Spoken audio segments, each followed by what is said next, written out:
Welcome to my YouTube channel India post info. यदि video पसंद आए तो लाइक शेयर एंड सब्सक्राइब जरूर करें। Thank you. भाई लोग, इस वीडियो के माध्यम से जो हम आपको बताएंगे कि अगर कोई जीडीएस रिटायर हो जाते हैं तो रिटायरमेंट के बाद उनको कितना अमाउंट मिलता है और वो जो अमाउंट मिलता है वो कौन कौन से रिटायरमेंट बेनिफिट के अंतर्गत मिलता है, इस वीडियो में पूरी तरह से क्लियर कर देंगे।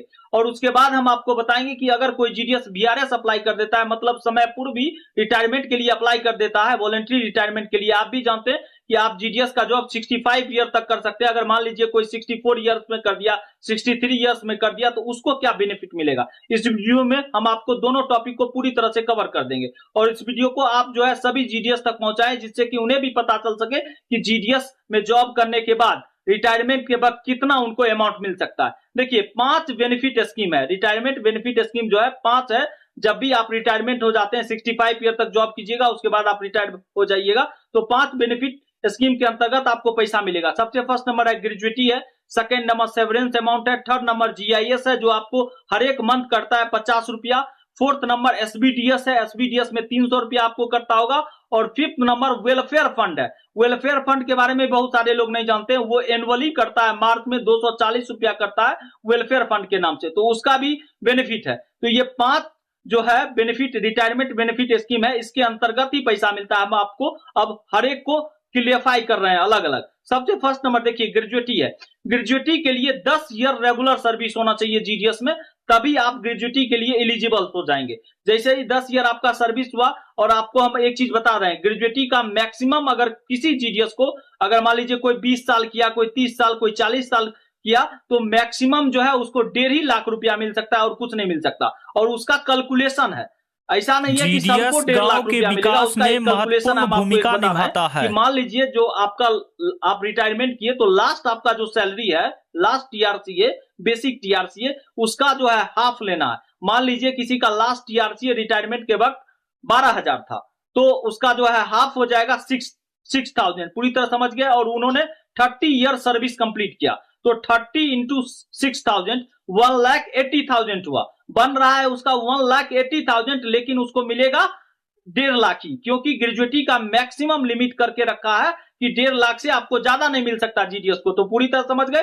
ग्रेजुएटी कितना मिल सकता है मैक्सिमम 1.5 लाख रुपया। और उसको किस तरह आप काउंट कर सकते हैं, मान लीजिए किसी का 20 साल हुआ, 20 साल ही हुआ, तो अगर लास्ट ईयर 12,000 है तो उसका आधा हो गया 6,000, 6,000 गुना 20, 1,20,000 हुआ, तो उसको 1,20,000 मिलेगा, क्योंकि उसका जो है हो रहा है ग्रेजुएटी 1,20,000 हो रहा है। पूरी तरह समझ गए। 1.5 लाख से एक्सीड कर रहा है तब 1.5 लाख रुपया, अगर 1.5 लाख से कम है तो उतना। पूरी तरह समझ ग्रेजुएटी का ये फंडा।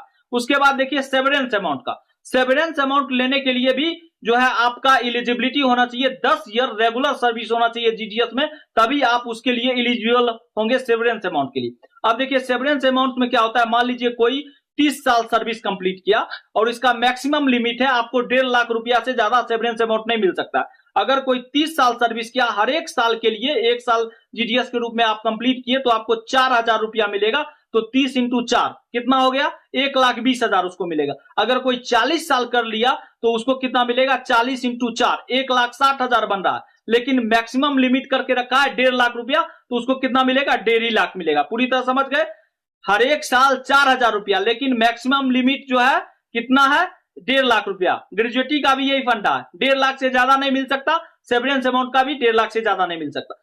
अब बात करेंगे हम जीआईएस के ऊपर, ग्रुप इंश्योरेंस स्कीम, जो 50 रुपया करता है। उसमें 2 तरह का फंड है।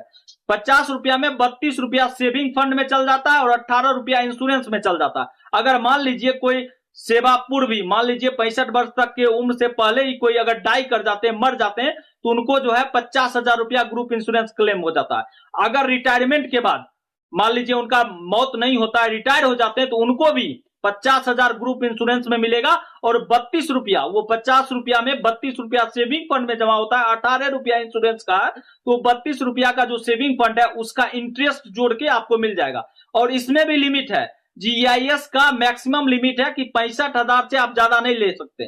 65,000 से अगर एक्सीड कर गया, अगर मान लीजिए सेविंग फंड का इंटरेस्ट बढ़ के 15,000 से ज्यादा हो गया, 50,000 तो ग्रुप इंश्योरेंस का मिलेगा। अगर उससे ज्यादा मान लीजिए 70,000 हो गया, फिर भी आपको 65,000 मिलेगा। पूरी तरह समझ गए आप, पूरी तरह समझ गए। उसके बाद जो हम चर्चा करेंगे फोर्थ नंबर एसबीडीएस में, एसबीडीएस का हर एक जीडीएस को 300 रुपया करता है, आपका 300 रुपया और सरकार का 300 रुपया, 600 रुपया। अब जो ये जमा हो रहा है 600 रुपया, इसमें जो है जब आप रिटायरमेंट हो जाते हैं तो आपको 60% मिल जाएगा। 60% आप उस समय रिटायरमेंट के वक्त आपको जो है आप विड्रॉ कर सकते हैं, और 40% वो जो है एन्युटी में चल जाएगा। आप भी जानते हैं शेयर मार्केट में एनपीएस के माध्यम से, और आपका बना भी होगा PRAN प्राण परमानेंट अकाउंट नंबर, तो उसके अंतर्गत 40% चल जाता है। उससे जो भी आपको 100-200 रुपया का मंथली जो भी मिले पेंशन के रूप में वही मिलेगा, उसके बाद नहीं है। अगर आप डेट कर जाते हैं तो उसके बाद जो है वो 40% अमाउंट जो है आपके परिवार को मिल जाएगा, नॉमिनी को। पूरी तरह समझ गए। उसके बाद जो है हम वेलफेयर फंड का बात करते हैं, बहुत सारे लोग को नहीं पता है। मार्च अप्रैल में 240 रुपया का कटता है वेलफेयर फंड के नाम से, तो वेलफेयर फंड के नाम से जो करता है उसका भी बेनिफिट है। अगर आपने 5 साल का सर्विस से कम किया है जीडीएस के रूप में, तो वेलफेयर फंड में आपको 1 भी रुपया नहीं मिलेगा रिटायरमेंट के वक्त। अगर 5 साल से ज्यादा 5 साल तक सर्विस हुआ तो आपको 1000 मिलेगा, 10 साल तक सर्विस हुआ तो 2000 मिलेगा, 15 साल तक सर्विस हुआ तो 3000 मिलेगा, 20 साल तक सर्विस हुआ तो 4500 मिलेगा। उसके बाद 25 साल तक हुआ तो आपको जो है 4500 के बाद मिलेगा 6000 रुपया मिलेगा। तो इसी तरह है पूरी तरह से, वहां पे 45 साल तक है, 40-45 तक से 11000 तक मिलता है। ये एक बना हुआ है कि वेलफेयर फंड में इस तरह का है। तो पूरी तरह समझ गए कि ग्रेजुएटी मैक्सिमम 1.5 लाख रुपया, सेवरेंस अमाउंट 1.5 लाख रुपया, हर एक साल 4000 से आप कैलकुलेट कर सकते हैं। उसके बाद जीआईएस में ग्रुप इंश्योरेंस 50,000, और मैक्सिमम उसका लिमिट है जीआईएस का 65,000 से ज्यादा नहीं मिल सकता। वेलफेयर फंड का आपको बता ही दिए, एसबीडीएस में 40% एन्युटी में और 60% आपको तुरंत मिल जाएगा, और 40% का ही पेंशन मिलेगा, और 40% जो है आप जब डेथ कर जाइएगा तो आपको आपके परिवार को मिल जाएगा। अब उसके बाद हम चर्चा करेंगे वीआरएस का, जो वॉलेंट्री रिटायरमेंट ले लेते हैं, समय पूर्व भी ले लेते हैं। 65 वर्ष से पहले मान लीजिए किसी को मन हो गया कि 65 साल तक नहीं जॉब करना है, 60 साल तक करना है, 60 साल में वीआरएस अप्लाई कर दिया तो रिटायरमेंट मिल लेना है, तो उसके लिए सेम नियम रहेगा, ग्रेजुएटी भी वही रहेगा।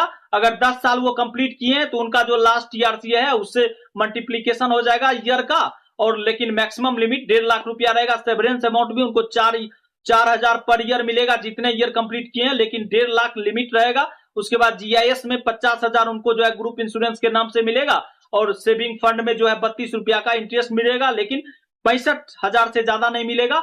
उसके बाद वेलफेयर फंड का भी जितना वो किए होंगे, अगर 5 ईयर से कम है तो 1 भी रुपया नहीं, 5 ईयर तक जो है 1000, 5 साल तक जो है कंट्रीब्यूशन किए हैं तो पूरी तरह समझ ही रहे हैं कि 1000 रुपया 10 ईयर तक कंट्रीब्यूशन किए हैं वेलफेयर फंड में तो 2000 रुपया। तो इसी तरह है, 15 साल किए हैं तो 3000 रुपया, इसी तरह है। तो पूरी तरह आप समझ रहे हैं कि ये इस तरह का फंडा है। तो आप वीडियो को देखिए, अच्छी तरह समझ गए होंगे, और चैनल को सब्सक्राइब कीजिए, वीडियो को लाइक शेयर कीजिए। Thank you.